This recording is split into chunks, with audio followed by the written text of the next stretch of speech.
the idea of just having one for each is that I still wanted each print to be unique. I wanted it to be special for a person to receive a print from the harvest and know that there will never exist any other like this one.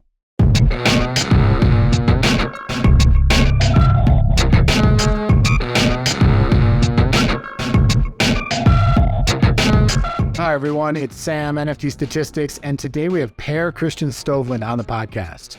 Per is a designer and artist based in Norway, and his recent Art Blocks project, The Harvest, completely took over Art Blocks. It did more volume in its first 6 months than the prior 6 curated projects did over their entire lifetime, and the floor for The Harvest got as high as 10 Ethereum or $15,000. We discussed how he brought a science fiction narrative to his work of art, yet still the piece resonated not just with science fiction lovers, but with people who love landscape and color and seeing how it all blends together. He also describes himself as an introvert, yet has still managed to build a huge following, interact with this collector base, and really build in public. I thought that was really interesting, as so many of the artists I talked to describe themselves as introverts as well, trying to make it in this world of NFTs. I hope you enjoy this conversation and learn from it. I found him a great person to talk to. Per Kristian Stoveland, welcome to the podcast. Thank you very much. It's an honor. So I'm curious, your work has I know there's a science fiction kind of idea behind the narrative, but it really resonates with people who just like the mountains, like color. I feel like it hits for a lot of people. What was your goal with the work when you were creating it? Well, that's a good question. I think the goal probably evolved over time. It started off as a kind of just testing out some ideas while I was working on just some few techniques.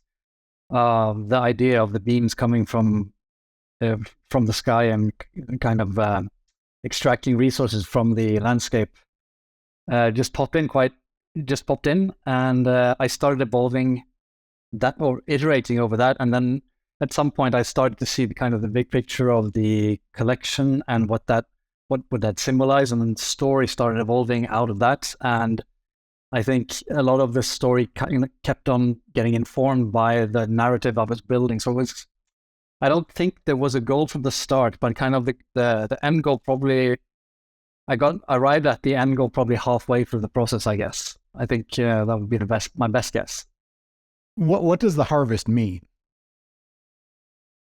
The harvest is an event that happens every cycle of some unimaginable part of time. This is kind of the story about an entity that has some kind of immortality but has to sustain it in some way, and the harvest is kind of the awakening or the start of its life cycle until it probably has to repeat this again for next millennium. The harvest, yeah. So these beams coming from the sky, that's kind of in this science fiction world, that is a harvest that happens it's like a cyclical process that happens every so often. Yes, this entity needs kind of to sustain itself, and it has to kind of kickstart the whole process again by keeping these worlds alive. We don't know if in this story there's how antagonistic this relationship between the caretaker and these planets are. Maybe that will come in some kind of future work. But I plan on building on this story and fleshing out the universe, because that's kind of one of the things I find very rewarding to do through kind of just telling stories to each other. I get very fascinated by what kind of ideas people can come up with to connect a story together, and in more like from a technical point of view, how do you create a story? And yeah, this kind of just meshed into that part of me without any plan actually, but it just merged, and the harvest was kind of the result. So for people who don't know anything about science fiction, anything about the worlds you've created, can you just take us a little bit through the narrative that you see behind this work? Like, who is the caretaker? What are the worlds? What's the very basic story for people who aren't too familiar? So the caretaker is an ancient entity, which is a bit vague. We don't know what kind of physical form it has, but it has some kind of dominance over a large army of drones that he uses as his tools to replenish kind of the symbiosis he lives in with, or it lives in, with a select set of planets in a universe we live in. And it has been in a slumber for a very long time. It now has awoken and sent out its minions to gather its strength for the times to come. And the harvest is the harvest is the name of the event where he sends out these minions to gather resources, because he always needs to do that. I'm not sure if that covered it. Covers it okay. So one thing I'm kind of curious about. So you, when you came into this project, you had you have a narrative, you have a world that, you're creating and putting into this artwork. Whereas someone like me, I live in the mountains. I really like color. And I was like, I like this. This is something I can put on my wall as someone who lives in a ski town, and likes the way the color meshes with a mountain landscape. Hey, were you surprised with the way that your audience interacted with your work and experienced your work? Well, to be honest, I can resonate a lot with what you just said. I also I've seen some of the pictures you've put out on Twitter. It's quite similar to my backyard. So I can see the connection between, landscape and the colors, and how that, from an aesthetic point of view, in my view, it can carry itself in some way. I think the story, sorry, I forgot the question again. Oh, I was just saying, does the way that people experienced your work, did that surprise you once people started to... So I think one of my biggest, I think one of the things I was kind of most nervous about before kind of releasing, because it was actually the narrative, because for me, it's very natural to kind of build a story around, but, some people can sound, I don't know, weird. I had no idea how people would react, because I personally haven't seen much of that kind of combination. You have an artwork, but you're adding more to the artwork by telling a story. So I was really positively surprised by seeing that there were a lot of people that resonated with that. And I kind of guessed that there are probably a lot more sci-fi fans out there than I actually thought, because probably something to do with my social sphere. I don't know, but I feel quite alone when it comes to sci-fi enthusiasm. Fair enough. Yeah, I can see where there'd be a concern, only in the sense that everyone experiences art in their own way, and you don't want to narrow people into one thing. But I think with this piece, I imagine people took what they wanted from it, and maybe you just pulled additional people in who have that sci-fi connection. But was that your experience talking to collectors, or? Well, I think the experience, and this is totally subjective, but I have a feeling that there's a lot of people that were in it for the art, but a lot of people that kind of have a passion for sci-fi, but maybe don't talk too much about it. It was kind of, I felt there was a lot of people kind of, admitting that they were also sci-fi fans, which I don't know, maybe everybody is, but I got the impression there was a lot of people that didn't think of including that as part of kind of art. I don't know, but I got the impression there were people who kind of got inspired by the sci-fi part. So and we had a lot of discussions about sci-fi, what they liked. It's been kind of like an icebreaker with a lot of collectors to start the conversation off. So in some ways, it's been kind of it's been surprising how much that has been positive for the artwork. I was very afraid that might not vibe too much with other people. Yeah, so I'm one of those people who has never followed sci-fi, and I really know nothing about it. Are there aspects of I know that some of the traits have sci-fi connections. Are there sci-fi kind of stories or narratives that you find more people picking up on than others? No, there's no, I think it's more the atmosphere. There's no specific thing. I think the only things that are references to anything specific would be the palette names. So there hasn't been much discussion other than kind of what's around those palette names, though. It kind of, I was hoping that people that had the same feeling to these references that I have could kind of, it's a place where we can connect, because those references are quite dear to me in my childhood, if you see what I mean. Yeah. Is there a palette name or a palette that's your absolute favorite? Are you talking about the color-wise or name-wise? Either or.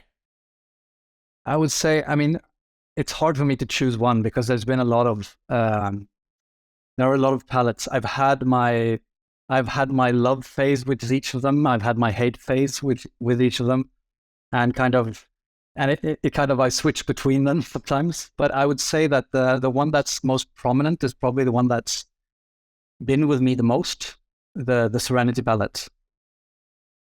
Let me see. I'm also very Nostromo. The black and white one is also one of my favorites. Yeah. I think Nostromo, which is the name of the spaceship in the first Alien movie from the 80s, late 80s. That one, that's probably one of the sci-fi films that were most defining of my enthusiasm for sci-fi in my teens. So I think for me, it was very fitting to call that palette for Nostromo. Got it. Yeah, and the Serenity one is just such a wonderful like mix of color. That kind of it just has such a joyous feel, and it's welcome added. I really love that one, but also I've seen a lot of your biggest sales have been this Nostromo palette as well. Yeah. I want to talk a lot more about the harvest and all this stuff, sure. but I do want to also first just kind of get a chance to hear a little bit about your background and kind of what brought you, a little bit about your background, what kind of brought you here to NFTs, when did you start in art, and what was your journey to where you are now? Well, I think it's probably natural to start with, I have, traditional graphic design education in print. And in the start of the 2000s, I got more technical and heard about Flash, which is a piece of software that existed at that time before, real HTML and JavaScript could kind of make immersive web experiences.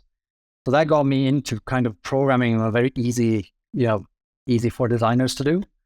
But that triggered some kind of interest for kind of logic, which my father is a civil engineer, and there's probably some genes from there. But I got really into this logic, which coding was, and over kind of a career of 10 to 15 years, refined my understanding of programming, and was a self-taught, full-time programmer for the design and ad agencies.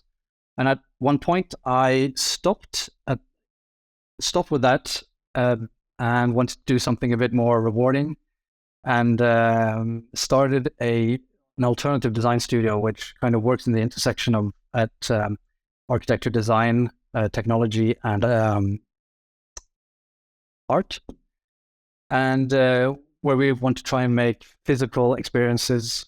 We bring the digital world into the physical world. I think the easiest would be to go on our website at void.as and just see some videos there. It's easier to explain what we do there. The point is that Void got me back into the generative art part of me, which I had back in the Flash days, and I didn't spend much time with that. But starting up Void, all projects are kind of based on being animated and created by just tweaking variables and receiving data in real time and reacting to that.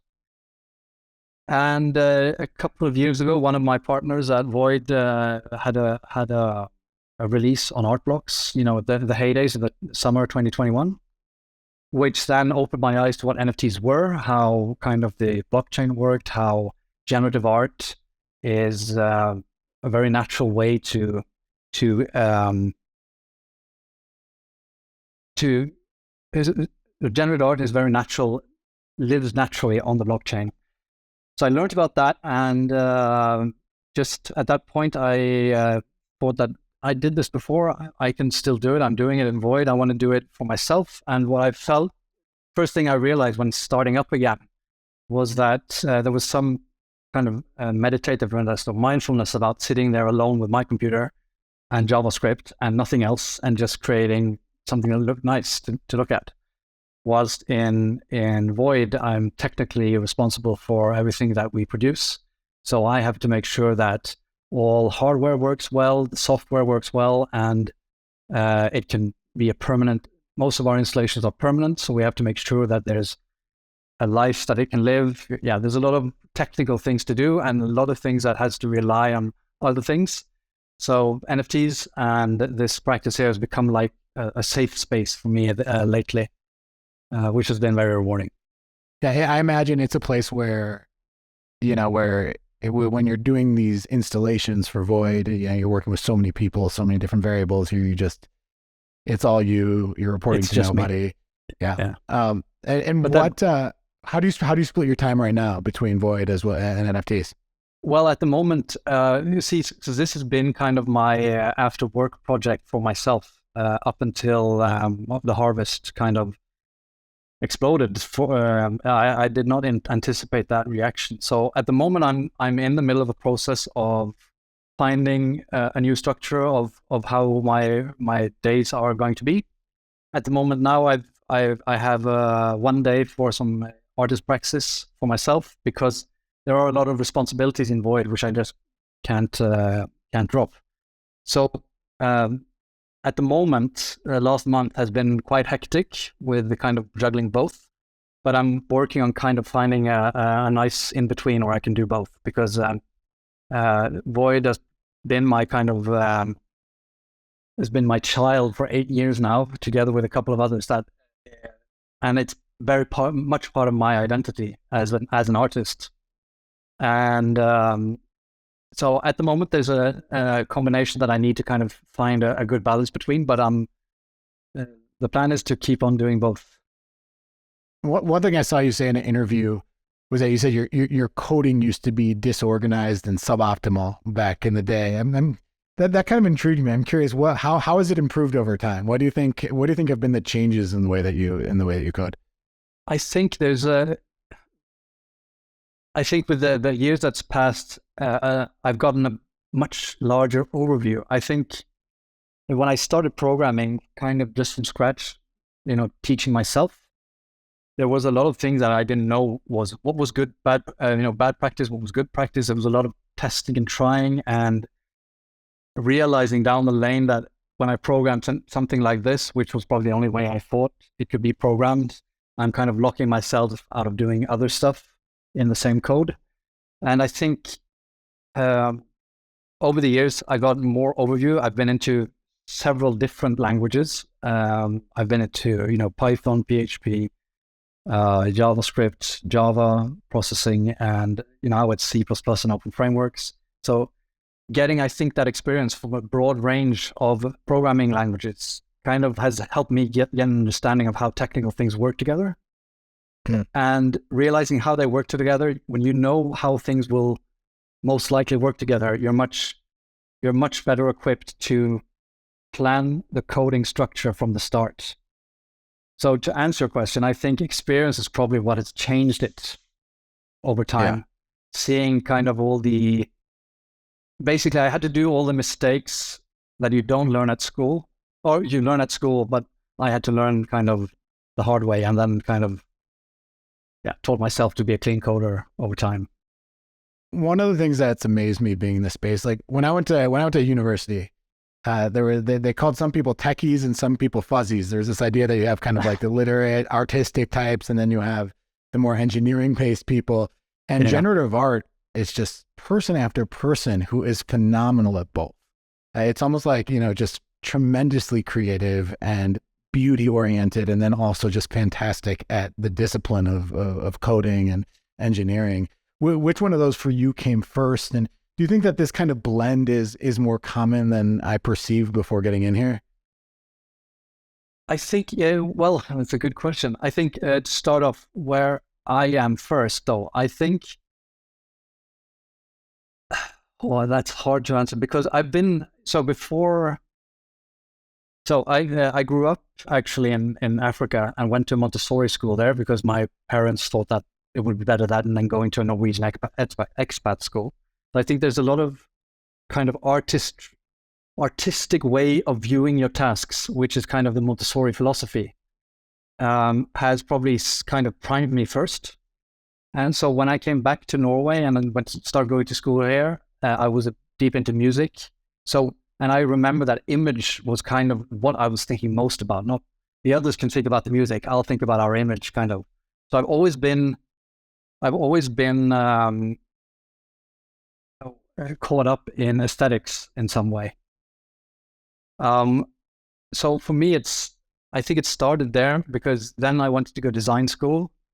But I would say when I look back, I am actually more of a technical person looking back, but I didn't realize it at that point until I kind of saw code and just realized that, this is vibing with me. You're just seeing how pieces fit together in a very logical way was really rewarding. And I had luckily come in from the design perspective because then I kind of had a feet in both worlds, which has kind of helped me to where I am now. Okay. Going back a little bit to the world of NFTs, what was it like for you? I'm curious, kind of, because I imagine you're not surrounded by NFT people that much. I mean, what was it like when you released the Harvest and a few days later people are buying and selling your NFTs for $15,000? What's that experience like as an artist, as someone who's new to this space and probably would have struggled before to sell a piece for anywhere in that ballpark in a different environment? That's a hard question. I think the reality of it has probably not finished sinking in, but I think the first couple of days was just, I was just in disbelief that people would appreciate something I did like that. There was also a big pinch of, stress for kind of being responsible for, don't buy it for that much. I mean, what if it tanks? Yeah, I didn't want that responsibility. So it was a mix of different feelings. I've come to terms with a lot of it, I think, but I would say I spent a lot of my time just going around shaking my head because it was hard to fathom what had happened, to be honest. Yeah. What's the general view in Norway of NFTs? I don't know if there's a big community there. Actually, we are a small community here in Norway because there's a couple of guys like Kjetil Goli from Archetype and of course, and Marius Watts. There's Andreas Rau from FXH. There's a bunch more other people. We see if we can kind of meet up every once in a while. But other than that, there's also a small NFT gallery here in Oslo, which there's a little community around. But other than that, it's mostly in the metaverse. Yeah. So people are kind of connecting there in Norway, but through kind of the traditional way of doing it.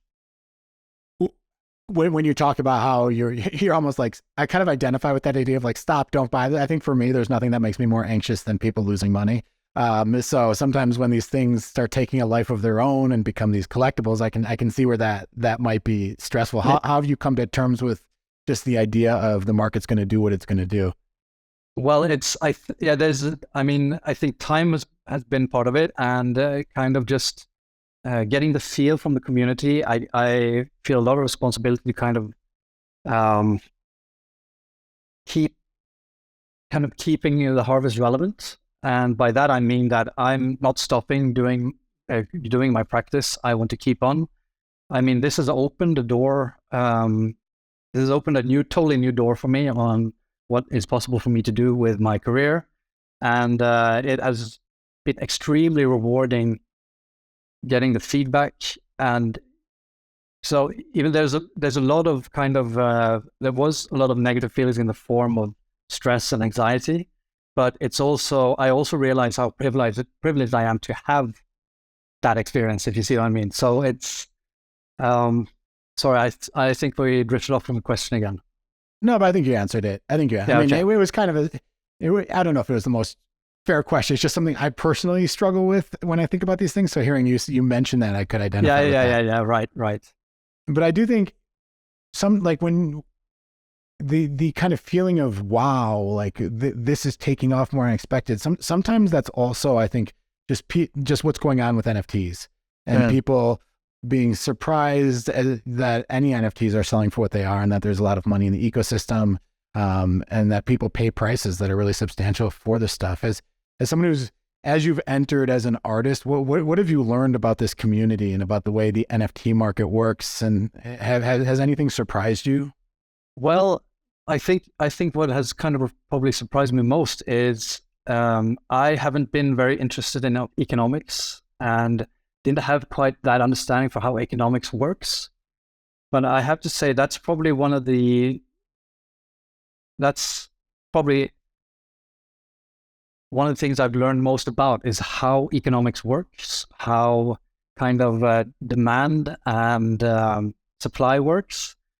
It's like a kind of a microcosmos of an economy, and you can see that everything moving in high speed. That's been very interesting for me. I'm very interested in kind of learning how things in the world works, and economics has for me been probably one of the driest kind of subjects you can get into. But I've become much more interested in economics after seeing kind of the NFT market and applying that knowledge to understand economics in the real world, or not in the real world, but in fiat money, which is again has helped me in understanding kind of global politics. Or I think it's very interesting, following what happens internationally also, and kind of applying patterns everywhere. Yeah. It is kind of wild to watch these little like microcosms of the economy in your, how many is it, like 400 piece set, and the way demand rises and then suddenly disappears, and the momentum behind it, and just how it appears on Twitter. I find that always, like when I step away and look at other markets, I do find like maybe learning from these JPEGs has actually taught me a lot about how a lot of these different things all work together. Yeah. Were there, sorry. One of the things I think, like when it comes to how artists can kind of maintain their attention and their brand over time is, Derek, who I do some podcasts with, we talk about building in public, being in public, and that works for some people and it doesn't for others. But I have noticed that from you, kind of tweeting about individual pieces, what you thought of them. What's been generally your strategy to keep your community engaged, and advice you might give to other generative artists?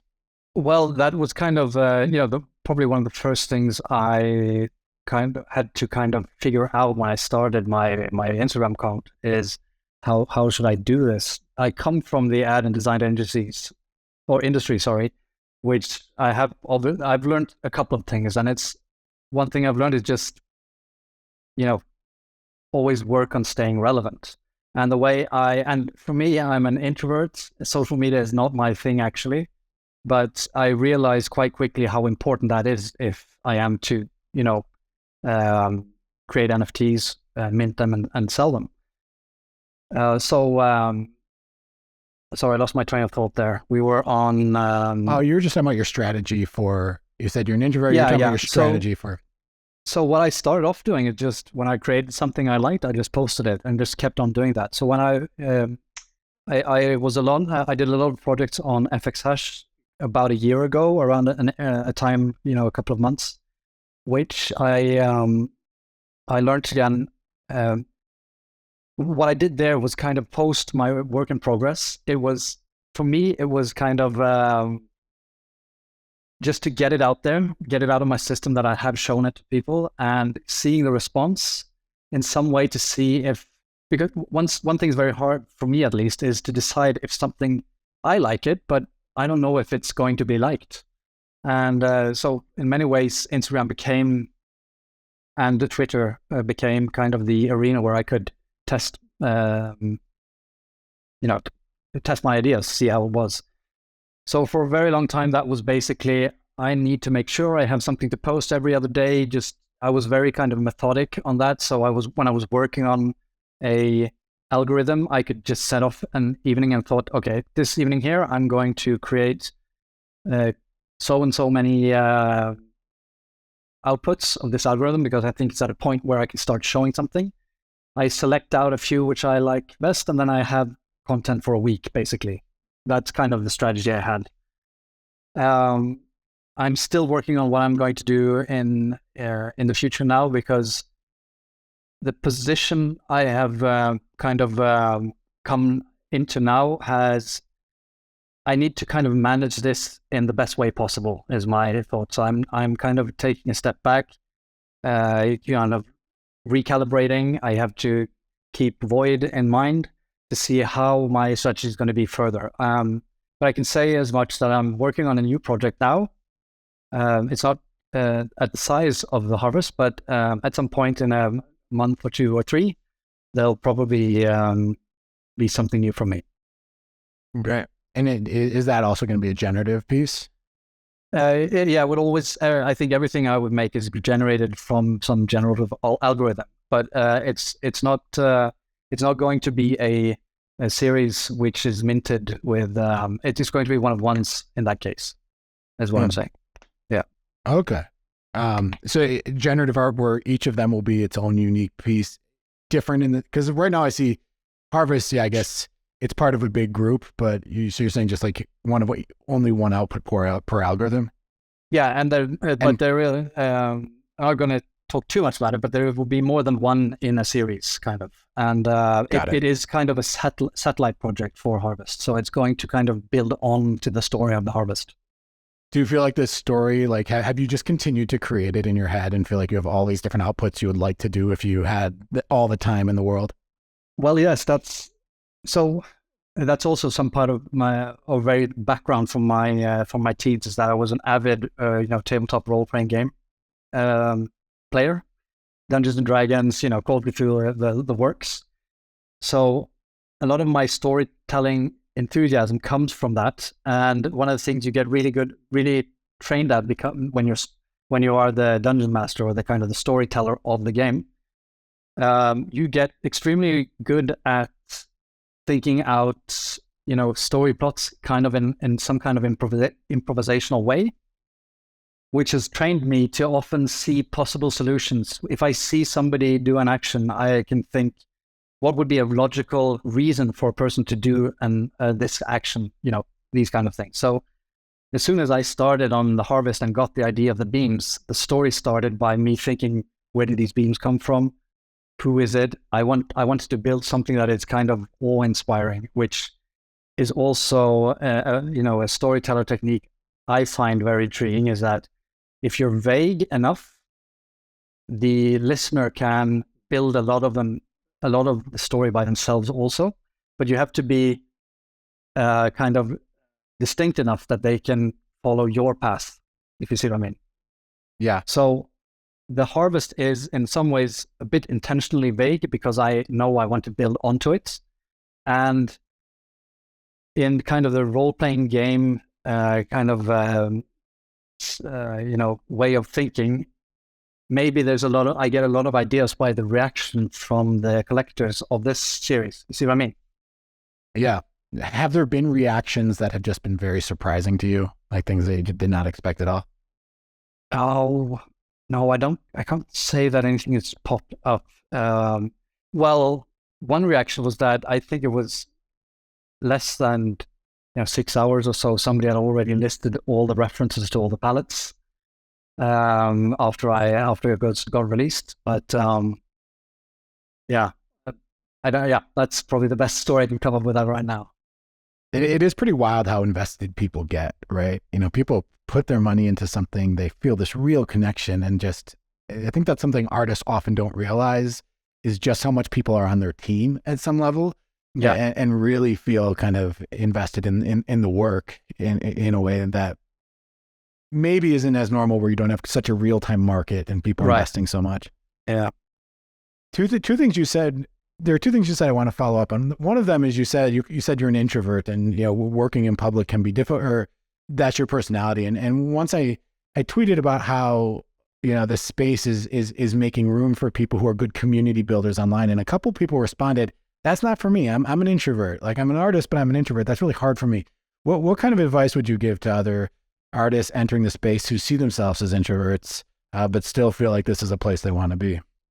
Well, I think the best advice would probably be to, I think that, the worst judge of your work is yourself, and be kind to yourself is probably my best advice. Everybody you're seeing doing the same thing as you are experiencing these exact same feelings themselves. So what I experienced a lot of, especially in the FX community, was there was so much supportiveness between everybody. There's no, there's always there's no competition in the way. There was no kind of pulling people down. It was building people up. And I think for an introvert, though, you just need to force yourself to push it out. That's what I kind of had to do. I've had a very my girlfriend is very supportive and probably my best critic. And there's a lot of stuff that wouldn't have been, you guys wouldn't have seen if it wasn't for her telling me that you should push it out. Because again, you're always the worst critic. Have you found other artists in the art community? You mentioned a few Norwegian artists, but also just through being online, who you've kind of worked with and provided feedback for, and who you've seen as reliable advisors? Yes, definitely. There's a lot of people I've been in contact with and still am, though. And there's always been some kind of, help here and there. We we look at each other's work and get feedback over different channels. So yeah, definitely. There's a lot of I feel artists kind of are supportive of each other, is my impression, especially with the people I've been meeting. Yeah. What was that jump like from how is the FX hash community different from the Art Blocks community, going from Tez to ETH? Like what's that transition been like? Well, the transition has been interesting. I mean, I started on the Tez community basically because they kind of getting into crypto art was much easier. I mean, you didn't have to invest that much to get into it. I mean, Ethereum for me at some point was just too much for me to get into and too much of a risk to put money in, because I'd never been into crypto at that point. So for some way, Tezos feels very like at home, because it's been my safe haven, because whatever happens, I haven't put my life savings into it to make this work. But through working on Tezos, it has kind of built up enough. My projects have sold well enough that I could have a base for me to kind of jump over to Ethereum. But working on Ethereum feels a bit more serious to me, as it's just probably a subjective view, but it feels much more serious because for me, I haven't been there before, and there was kind of a little barrier for me to get in there. So it's been a very exciting jump over to Ethereum. How's your relationship with collectors different? Is there a difference in that term from Tezos to ETH? There's definitely a lot more of the big collectors, which kind of was from 2 months ago was kind of like a dream being collected by one of them. So that's kind of the biggest difference, I would guess. Everything's much more serious now. Yeah. As I said, there were two things you said that I wanted to follow up on. The second thing was you mentioned that there's some of your palettes that you've had like love-hate relationships with, and I always wonder that with an artist. I guess a generative artist, there are two ways. One, once it's out there, it's out there. Your work, and you can't do anything to change it. Yeah. And then two, you don't know what the outputs are going to look like, and then you see the outputs. And I'm curious. I guess these are two separate questions. So let's just start with the first one. Are there things now that you've ever thought, oh, I'd like to change that, or there's something about the way it came out that I feel like I could do differently, or even that you just love so much and are amazed that you put together? I'm very happy with the results, but I'll be as honest to say that but that goes for everything I've made in my life. Is basically when I look back at it, there's always something I could have done better. But looking at it now, I don't have any regrets, taking away or putting something back in there.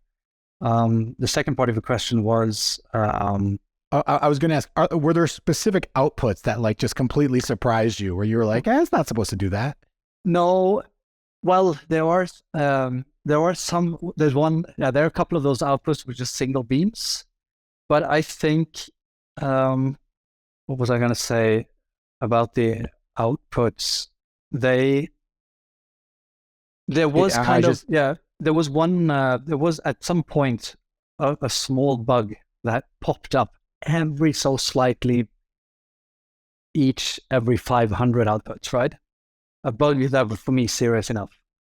And I remember I had to track that. So I had to track that for probably months to find out that bug because I couldn't recreate it, and it just happened very, very rarely.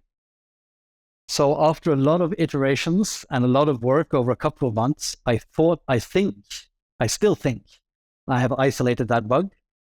But the problem with it's kind of like you can't prove a negative. So I don't know if that bug has been fixed or that I've done enough adjustments that this probability of that bug popping up is so minuscule that it never popped up.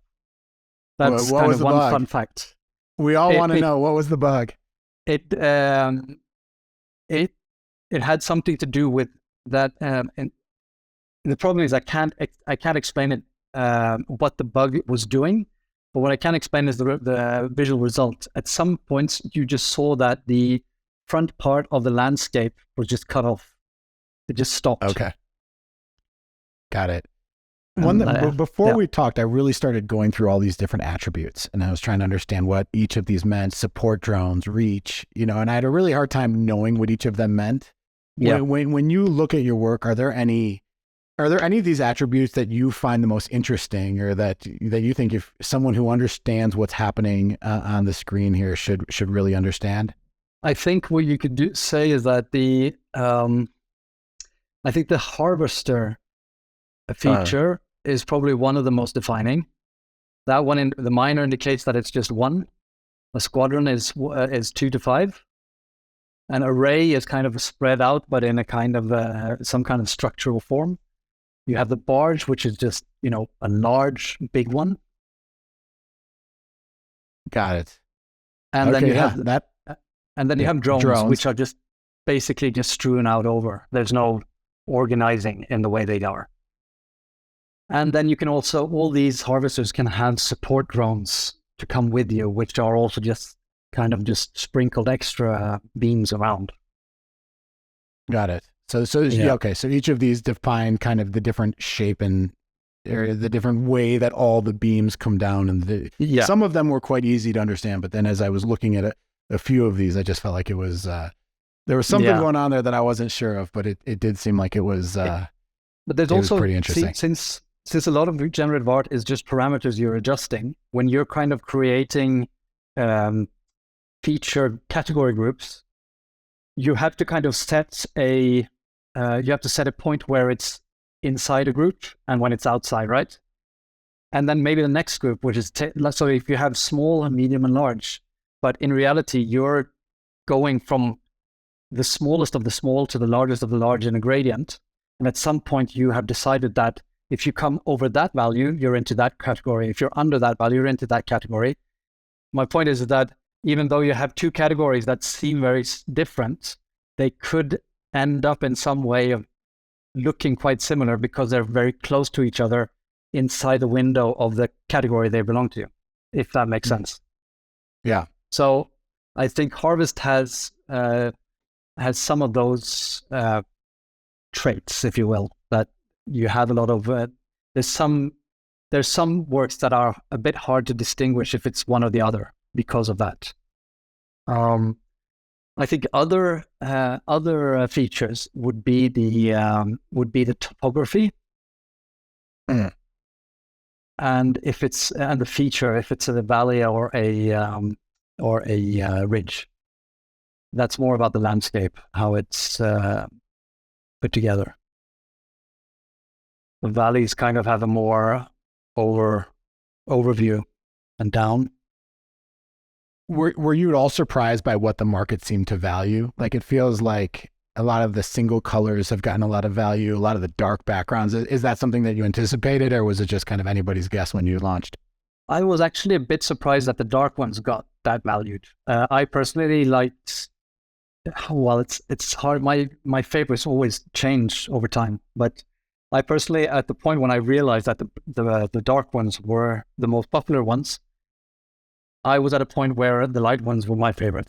And then I also get kind of influenced by what the collectors are saying. So I also see why the dark ones are more popular or have a higher value.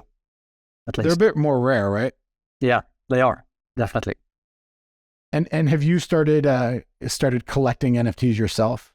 Oh yeah, definitely. I've been an avid Tezos collector because it's so easy to get into NFTs on the Tezos blockchain. So there I have Uh, I have a big collection there.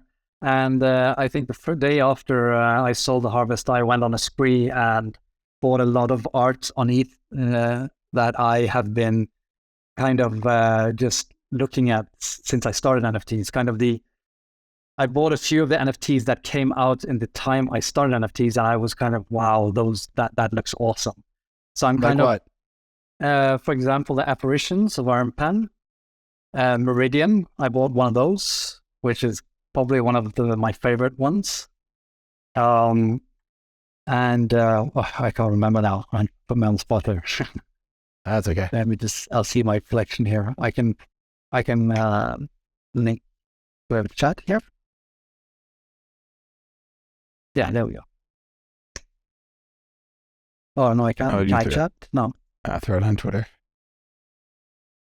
Yeah. I am always curious, when artists who, my guess, I don't know, but when you get such a windfall, like if one of these things does well and it sells out and then you have the royalties coming in, and obviously that's a different story, but when you get all that ETH, what's that first thing you do? So it's cool. It's cool to hear that you went and bought more NFTs and supported other artists once you got that. Yeah, that was most definitely I had to do that. So now I found it. I mean, Ben Kovac's Edifice and Lee Thompson Pedersen's Scream. There's a lot of art blocks works that I bought, and I remember the Eccentrics by Radix, I was blown away by when I saw that for the first time. I just had to kind of get these because I wanted to. I could finally could afford buying them. Very cool. Very cool. Yeah.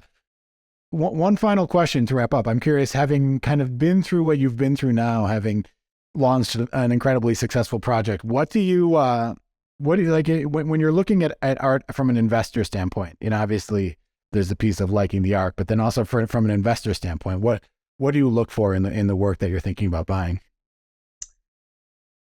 First of all, I have to be very honest and say that when I buy art, I don't look. It's for me. I put it in that's money I'm not getting back category. So when I buy it, it's to own it. So I'm not sure I'm the correct person to ask, because the few times when I started out with NFTs, I started out with I put some money into ETH to see if I could get into at that time it was really the heydays, 2021, everybody made money on NFTs. But I know from my financial wits, they were not good at all. So I lost all that because I bought into projects I had no idea what was doing. So I'm not sure if I can actually come with a good investment tip on what I look for if I want to keep money. What I probably would do if I was forced to, put money in hopes of getting back would be probably the, big artists. But then again, I'm very colored by which artists I respect and the art they make. So yeah, for me, it's hard to kind of decouple what I buy with. Yeah, I would say if I'm buying something, I have trained myself to acknowledge that is not money I'm getting back. Maybe I am, but that's not I'm thinking. I think that's a great approach. I guess I think just A, of not having any expectations, and B, buying the work you love, that feels like as good a strategy as anyone can have. Rule number one, only invest money you're willing to lose. Rule number two, only buy projects that you actually love and feel connection to. Exactly. That feels like a very good approach to it. I guess I was more coming at it from you have kind of had this experience of learning what works and what doesn't. Yeah. But the fact that you're still thinking about this just in terms of art and that connection, I think is as good a way to approach it as possible. Yeah, I'm very risk averse, so I've never been into kind of relying enough on my kind of foresight to put money in something to get money back. So yeah, I learned very quickly that, okay, I've lost this money now. When I buy something, that's money I'm not getting back. I just want the art. Yeah, no, that feels like it makes sense. And I would think there's a little like, and that feels a little Scandinavian too. Like I lived in the Netherlands, like a bit of a conservative approach. And, Yeah. you know, which does make me wonder if the people you're surrounded by, you know, your family, people in Everett just think this NFT thing is crazy. Are they like, Definitely. is it like, Definitely. what's their approach to it? Yeah, no, I think there's a lot of, for 2 years ago when I started this, I think people, people were kind of, oh, okay, cool, you have some place to put your art, but nobody paid attention. But the harvest and kind of watching me over the shoulder, and a couple of friends of mine have started with NFTs now. So I think that kind of, the harvest has, at least for some of the people around me, and made them understand that it can be quite serious if you want it to. What do you think is the biggest misunderstanding? There is, I get the impression there's a lot of people talking about the scamming part of NFTs, which makes it much harder to let people know that there's a lot more than just scamming, if you know what I mean. That's probably the hardest thing, I would say. For sure. Yeah. And I did have one other question. I said last question, but I always have another. Yeah, sure. And that is the, you know, I'm curious about the prints. I know that you decided that you would allow collectors to get a print. You decided that you would charge money for the prints, which makes sense, of course. And I'm curious, would you think that was the right decision? What made you decide to go with the physical prints? I own one piece. I have not got the print yet, but I do plan to get it because I think it's going to look great in a mountain house like where we live. But is that something you'd advise other artists to do? Kind of curious how that went for you. I think for me it was, so like I said earlier, I come from the design perspective, and it was, you know, traditional print and stuff like that. So I felt that, so when I started off at NFTs doing the projects I did on FX Hatch, I knew that the next project I'm going to make is a project I want to print, because I want to there's something about getting the physical thing that is more like I think when I saw the first print, it was kind of, yes, now I feel like an artist, kind of. You see what I mean? There's something about having the print. So I knew that I wanted to do that. And the model, getting to that model was I was discussing with a lot of different artists on the way to go. I was thinking about, you know, giving it for free.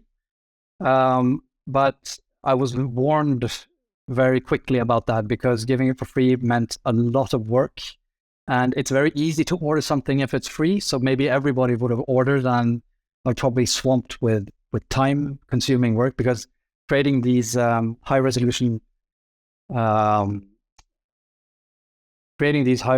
image files that needs to be created for the print, it takes probably an hour per print if I'm quick. So that made me get into the point where also making sure I had enough to cover any damages and stuff like that. I found, together with my print people, the best kind of rates I could go for. And so that's kind of how I got to that point. And the idea of just having one for each is that I still wanted each print to be unique. I wanted it to be special for a person to receive a print from the harvest and know that there will never exist any other like this one. Cool. Yeah, it kind of gives a nod to the uniqueness of NFTs as well, and I think that's sounds like a great way to go about it. Cool. Well, thank you very much for coming on. You know, congratulations. My pleasure. I think just the success that you've had has been inspiring for so many people, and just seeing, and the work is truly beautiful. You know, just I track every Art Blocks launch, and this one really, I think, has captured people's imaginations in a way that very few have for a very long time. So congratulations on that, and look forward to watching your career progress. Thank you very much. It's been an honor. It's been fun, and thank you for the opportunity. All right, that is it for this episode. Thanks so much for tuning in. If you would like to help us out, head on over to proof.xyz and click on the reviews button at the very top and leave us a 5-star review. Thanks so much. Take care.